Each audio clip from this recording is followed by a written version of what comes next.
What is it like flying domestically within China? Come with me to check out Air China's A350 from Beijing to Chengdu and Sichuan Airlines' A319 from Chengdu to Daocheng. I guess it looks like I'm going on a business trip, but I'm actually going on the opposite. Going on an unemployment trip, that's where I'm going. It was quite a quick ride to Beijing's old airport, where I headed over to Air China's premium check-in section and got my boarding pass within just a few minutes. They've got more of that shit that Chanel likes. Hi JU, by the way. I think this airport is hotter than an airport in Southeast Asia. There's no aircon. About to go through the security check. They took away one of my hand sanitizers, but let me keep the other ones. I have no idea why. I then followed the signs to Air China's business class lounge, which is also used as the Star Alliance Gold Lounge. The lounge was right on top of the departure gates and had a very open concept. To your right, there is a snack bar with all kinds of snacks like fruits and Chinese snacks like rice cakes, soda crackers, and fried dough twists. There's also a wide selection of cup noodles too. If you want cooked noodles, there's a section with either tomato noodles or beef noodles, and a section with either a ham pizza or a bacon pizza. I opted for a bowl of beef noodles, and while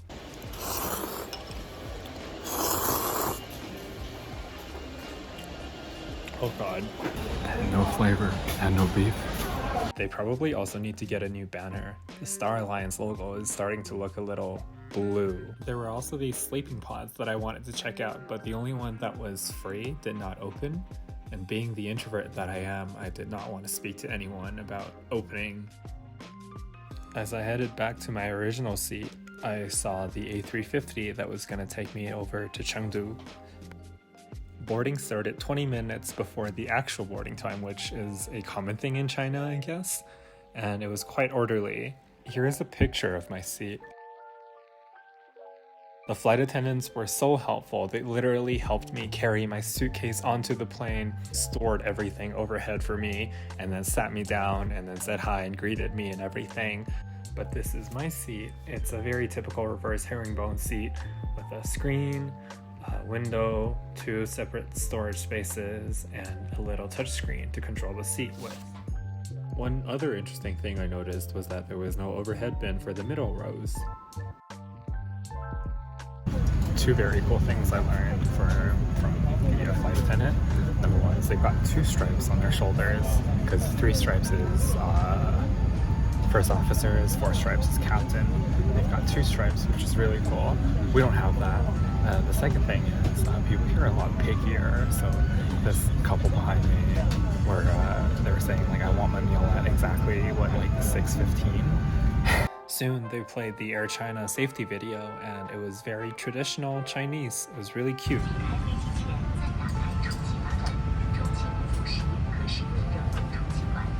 Shortly after, we headed into the Beijing afternoon sky.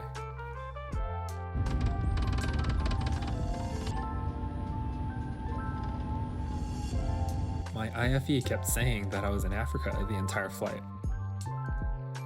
They soon came over to serve me my bottle of Diet Coke and some snacks. Dinner came shortly after too.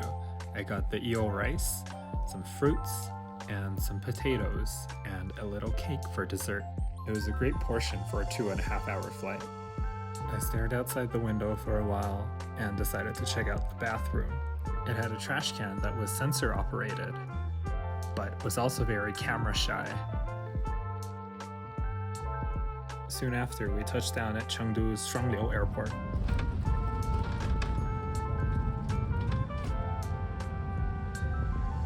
The airport was really close to the city, but it was quite empty. I think it was because most people in China prefer to travel by the high-speed rail. This is where I'll be going tomorrow.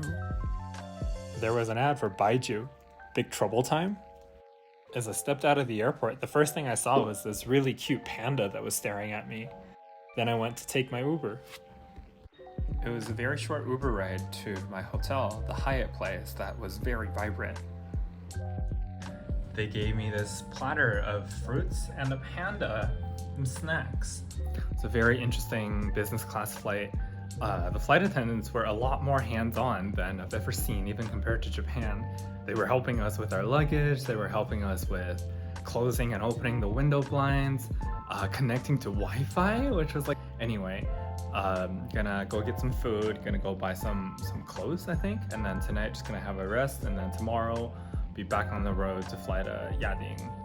Good night. I went across the street to this very fancy mall and had some corn dumplings. This is actually corn inside with a corn juice. Feels like home. Day 2 started off with me seeing this robot alone in an elevator. Then I took an Uber to Chengdu's new airport, Tianfu Airport, that was just built in 2021. It was an hour away from the city. So far! This is Tianfu Airport that just opened in 2021, I think, middle of the year, so this is 2 years new. It's a beautiful, beautiful airport. It's just a pain in the ass to get to. Now I just have to find Sichuan Airlines check-in. I think it was H. Security was extremely quick, and I got to walk around this airport that had lots of dining options and a lot of luxury stores. Look at all the pandas everywhere. The pandemonium. I think this is one of my favorite airports. It's so beautiful, so clean. I have to check out the courtyard in case you want to escape the air-conditioned airport and want some of this Sichuan heat. Check out this garden that you can't enter right now. It's not for me, I'm going back inside. They've got another courtyard right there. This one's a bit more relaxing. It's actually got stuff to do around here. Maybe I should go see Chanel. They've got Chengdu to KL right away. So they've got this smart display here that says it can detect your flight information by your face. Let's try this. Oh, okay. Let's agree. Oh, lovely. It has my name. It says I'm going to Daocheng. It's telling me how to get to the gate. It's kind of creepy, but it works. I was flying business, so I had access to the Sichuan Airlines lounge.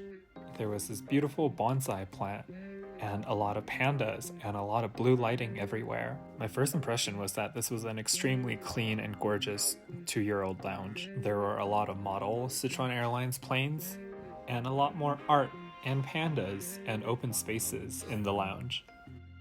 Sichuan Airlines' logo is a bird, and that's why you see so many bird logos everywhere. There is this gorgeous watercolor painting of pandas, as well as a lot of lounging space. I headed towards the dining area, and they had these scooped out ice cream bowls right next to a Sichuan Airlines airline galley cart. There was a fridge filled with drinks, cup noodles, which is pretty common, and lots of Chinese snacks. I thought it was super cool that they had very long descriptions for each of the snacks. There's also this very healthy berry tea that I'm sure my friend Zoe would love, and 2 types of mi xian that you can order. I couldn't bear watching this guy shave in the lounge, so I headed to the gate, where boarding had already begun 10 minutes before the scheduled time. This is the A319 that's gonna take us to Daocheng later. It was a very nice A319 2-2 config, and the flight attendant came over to greet me right away. Got slippers for a 55-minute flight. From Chengdu Tianfu International Airport to Daocheng Yading Airport.